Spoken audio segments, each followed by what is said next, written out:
আজকের যে পরিস্থিতি এখন পর্যন্ত যেটা দেখতেছি তাতে একটা সুন্দর স্মুথ মসৃণ একটা নির্বাচন হওয়ার কোনো সুযোগ আমি দেখছি না, নাম্বার ওয়ান।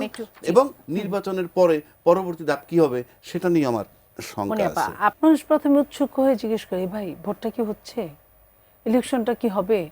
আমার কথা হচ্ছে এইটার জন্মটা কে দিল, এই কথাগুলো কেন আসছে? আমার এখানে অনেক প্রশ্ন, কেমন নির্বাচন পেতে যাচ্ছি? আপনি ইসিকে নিয়ন্ত্রণ করতেছে কে? ইসি সিদ্ধান্তগুলো দিতেছে কিভাবে? ইসি তার জুরিডিকশনের বাইরে ওই যে যেমন অন্যান্য নির্বাচন বন্ধ করে দেয়, আমি কোনোদিন শুনি নাই।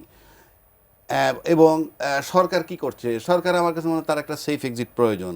তো সব কিছু মিলে আমার কাছে যেটা মনে হয় নির্বাচনের দিকে আমরা যাচ্ছি, কারণ আমি আগেও বলছি এখনও বলছি তিনটা বড় স্টেক হোল্ডার যদি একত্র না হয় নির্বাচন হবে না, হওয়ার সম্ভাবনা কম। তিনটা বড় স্টেক হোল্ডার, এরকম ক্রাইসিস টাইমে আর্মি একটা বড় স্টেক হোল্ডার, সবচেয়ে বড় দল হিসেবে ড্রাইভিং সিটে বসে আছে বিএনপি, তারা একটা স্টেক হোল্ডার, সরকার নিজে একটা স্টেক হোল্ডার।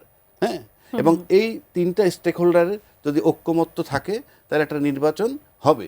সেই নির্বাচনটা সুষ্ঠু হোক কিংবা রক্তাক্ত হোক কিংবা খুব সুন্দর হোক সেটা আমরা বলতে পারবো না। তবে আজকের যে পরিস্থিতি এখন পর্যন্ত যেটা দেখতেছি তাতে একটা সুন্দর স্মুথ মসৃণ একটা নির্বাচন হওয়ার কোনো সুযোগ আমি দেখছি না, নাম্বার ওয়ান। এবং নির্বাচনের পরে পরবর্তী ধাপ কি হবে সেটা নিয়ে আমার শঙ্কা আছে। আপনার মতামত একটু জানতে চাইবো, কেমন নির্বাচন হতে যাচ্ছে? একেবারে আপনি যেটা বললেন যে আমি বিএনপির মনি নই, আমি শুধু মনি হয়ে আপনি বলবেন। দেখেন, আমি শুধু মনে হয়ে যে কথাটা বলতে চাই সেটা হলো যে বাংলাদেশের মানুষ ভীতকর অবস্থায় দিন যাপন করছে, সমস্ত বাংলাদেশের ভোটার প্রার্থী। এতক্ষণ যে কথাগুলো বললাম ওই কথাটাই জিস্ট কথা।